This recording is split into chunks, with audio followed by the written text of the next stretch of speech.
Chapter 37. Fury. Unleashed chaos and panic swarmed around us as the civilians ruched to the safety of the twins.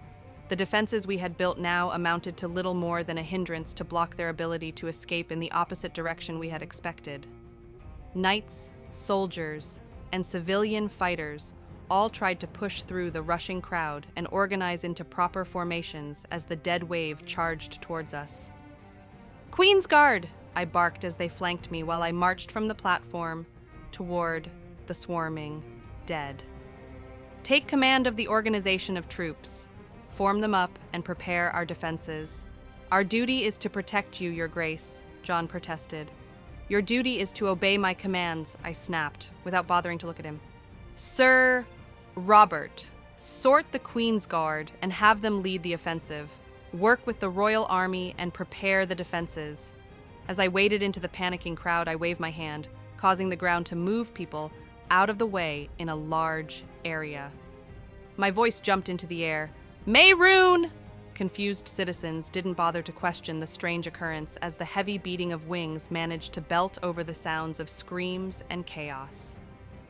Mayroon, Triana, and Elfric appeared over the treetops of the forest's tree line, which had been shrunk considerably to accommodate the camp and construction, crying out as they soared over the crowd. The three of them skimmed several yards over the heads of the fleeing crowd before landing in the area I had cleared. Mayroon lowered his head so that I could climb up onto this neck. The Queen's Guard saw the futility of trying to protect me, now that I was atop the dragon, and began to scatter so they could organize the men. I grabbed one of Mayroon's horns and leaned in. "Fly. We need to assess the battlefield, then engage the enemy." Mayroon nodded and pushed himself up from the ground, his wings creating bursts of wind and debris as he lifted into the air. He moved skyward quickly. The camp fell away beneath us, now a patchwork of flickering campfire, glinting steel, and scurrying masses. From above the camp, the battlefield lines stretched to the horizon. The northern lands looked like an ocean of white and shadow. The undead army poured forward. Thankfully, they were still miles out. Euron had either guessed poorly at the distance, or had somehow scryed the camp and had intentionally brought his army to that point. But if he had done that... "Mayroon," I gasped. "South! Bring us south!" "What's wrong?" Mayroon asked. He banked away, turning his massive frame to soar in the desired direction. "It doesn't make sense that they would appear so far away," I explained. "They could have appeared right on top of us if they had wanted to take us by surprise." "But they didn't." Mayroon growled as he flew over the twins. "You think they're trying to herd us away from the north and push us across the river? That, or they want our forces separated from the civilians be the neck," I replied. We continued south, and, sure enough, sitting still just past the horizon, were hundreds of thousands of dead. They hadn't run to this location. I had been monitoring the tremors in Westeros carefully, and Euron's forces had been making slow progress north up until the battle they had taken Tywin. Since then, they had stopped, presumably to raise the fallen and organize them into their numbers. Now it made sense. They hadn't stopped. They had begun surveying from afar, planning. And they had used the distraction with the dragonfire to make their move, opening portals and quickly maneuvered their forces into position in a few moments. Had this been how Euron had taken the Iron Island and King's Landing? It couldn't have been. There were no signs of battle or even blood in either of those locations. He had also been using the Iron Fleet for transport. So, no, this wasn't how he had managed that. This was new. This had to be...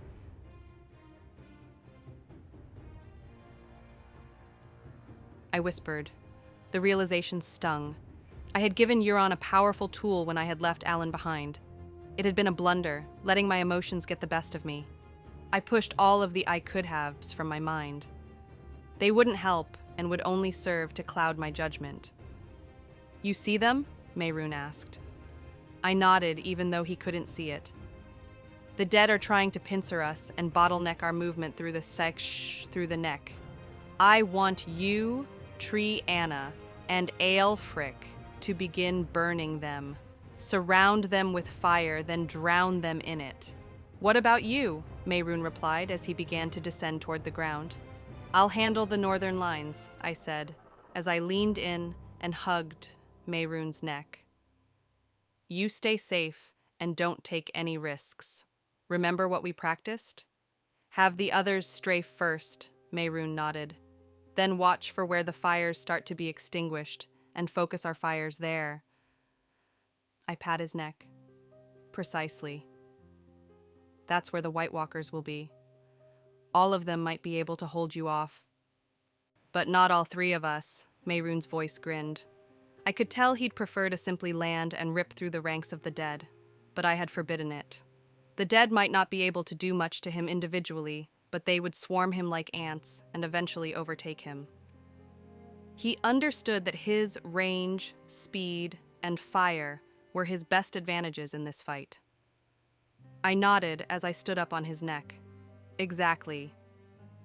Find me once you're done. I stepped off of his neck and began to fall through the air as he continued forward. I opened a portal beneath me and slipped through it, my view immediately shifting to the sight of the undead horde rushing forward below me. I fell calmly, holding out my hand to use a summoning spell, bringing my hammer to me. The ground leapt up to meet me, and I allowed myself to slip into it, melding seamlessly. I reappeared with all the rage of a volcano. Literally. I came back to the surface by summoning a magma from the bowels of the planet and willed it to snake through this section of the dead's forces. By cutting off the magic from the dead, this allowed me to control their ability to simply teleport away. The magma would also let me cut Alan off from any reinforcements. With these dead successfully corralled, I turned to look back at the men of Westeros. The royal army had been well trained and had gotten plenty of experience at the wall, as well the marches to and from it. They were quick to move, quick to respond, quick to organize. They were already formed up and moving. Their response time was even more impressive when you consider they had to wade through panicking civilians just to meet up together before they could begin to organize. The investment into their training had been well worth it. I just had to hope that this corralling of the dead on my part wouldn't end up being another mistake. I had an idea. More like a hope, from something I was sensing that I hadn't bothered to attempt since the battle against Seven in Orzammar. I was taking a risk, but in my mind, it was a risk worth taking. I opened a portal and brought myself to the front of one of the formations. Jaime was there, along with Ned. The pair of them stared at me, neither of them used to the unconventional means of travel. I've corralled a good portion of the dead, I explained, without waiting for them to ask what was happening. They'll be unable to push past the magma. We can tighten our focus on the ones I wasn't able to and give ourselves a better chance. Ned, who was more used to wars and the waging of them, was the first to respond. Your Grace, perhaps we could use the dragons. They're stopping the dead in the south, I shook my head. Euron didn't just bring his forces past us. He put them just south of the twins as well. Once the dragons manage them, they'll rejoin us. Your brother is proving most troublesome, Ned replied with his typical dour tone. He seems to be several steps ahead of us, Jaime said as he approached me. Can we be sure he doesn't have spies in the camp? Even if he does, I doubt they were of any real use, I replied as I looked around the other gathering units. He's most likely been using magic to spy on us. Lord Amel, Euron's somehow been using him by forcing him to use his magic even after his death. So, we'll need to contend with Lord Amel's magic throughout this battle? Ned asked, grimacing as he considered the possibility. I shook my head. No. I've managed to contain him. He won't be a factor in this fight. I wasn't going to tell him I had simply shut off Alan's connection to magic simply by wishing it. I also couldn't tell them what I was sensing about the dead. Or at least, more specifically, the recent dead. Where are the others? Has a plan been laid out yet? I asked. Robert and the rest of the Queensguard have taken command of much of the remaining force, Ned explained. The royal army's men have been placed at the front. We intend to use their training and experience against the dead to take the brunt of the attack while volunteer citizens will bring up the rear or help in the evacuation south. I was about to respond when something caught my attention. I turned and looked into the distance where the dead were still rushing toward us. A smile crept onto my face. Something tells me we'll be fine. Let's end this. We formed up and began to charge. Dozens of units with hundreds of thousands of men and women ready to fight against the dead. Calling the two opposing forces armies was insufficient. The size of both forces was so large that the footsteps shook the very ground. The living let out a roar of defiance that steeled their hearts and washed across the distance between them and the dead, letting the unnatural enemy know in no uncertain terms that they would not go quietly. With only 100 yards now between us, I called out, "I call to the drowned god to bolster our efforts. Prove your worth and your presence. Protect those you see as your own. Aid us in this battle that would wash over the living like a tide and break them upon your might, like waves against the cliffs of Pike." A grin formed on my face as I felt a tremor deep within the world. Moments later, dozens of tentacles taller than the Red Keep sprang up from the ground, sending dead and rubble flying into the air. Water flowed from the ground where they had erupted. The tentacle began to writhe and smash against the ground, pulverizing much of the dead around them. I quickly enhanced my voice with magic. "The drowned god joins us in battle. Strike, men and women of the realm. Save Westeros from this threat and wipe clean their stain upon our lands." The two forces crashed together in a fit of desperate violence. The living fighters had their efforts bolstered by mages from the maesters. Bursts of fire erupted among the ranks of the dead, scattering them and causing them to move in less optimal paths. The fighting was joined in a melding of chaos and violence, with the living trying their best fight as they had practiced against an enemy that would simply swarm and rush them. The living naturally fought in groups, guarding each other's flanks, even as the dead threatened to overwhelm them. Sections of the dead were cut through, and the living were making headway. In those areas, the white cloaks and armor of the Queen's Court could be seen leading the way. Their specially crafted lyrium weapons destroyed the undead upon contact. In fact, that was the one major advantage we had over the dead. Where they had to wear each person down to try and get in lethal blows, each living soldier had been given a dragon glass weapon, ensuring that a single blow would destroy any dead opponent. The initial clash of enemies had resulted in a momentary stalemate, with the dead having the advantage in numbers. But a few minutes into the battle, and the living had begun gaining ground, trampling over the dust and shattered remnants of the fallen corpses. That wasn't to say it was easy going, though. Even with the drowned god's tentacles clearing large swaths of the enemy, their numbers still vastly overshadowed ours. Still, the tide was turning in favor of the living. As the living slowly but surely cut their way through the ranks of the dead, resistance began to grow stronger. A few hundred yards out, I could see White Walkers dotted within the dead's ranks at this point. While the Night King directly controlled the undead, the White Walkers bolstered the dead around them. This slowed the progress, but the living weren't stalemated yet. And, as if on cue, the spine-chilling call of dragons echoed across the battlefield. Since I had stayed with Jaime and Ned to help their unit, I was confident that leaving them would be fine, since they could handle themselves even without me. I hopped through a quickly summoned portal that brought me up to Mehrunes. "That was quick," I said as I landed on his neck. "I thought you would have needed more time." "I didn't think we were needed there any longer, once the position was overrun," Mehrunes replied. "So I brought the others to help here." "Overrun?" I shouted. "The dead have overwhelmed the southern line?" Mehrunes made a confused rumble. "What?" "No, Merida. The forces from the south overwhelmed the dead once we had cut off their ability to attack the twins." My face twisted in confusion. "Forces from the south? What forces in the south?"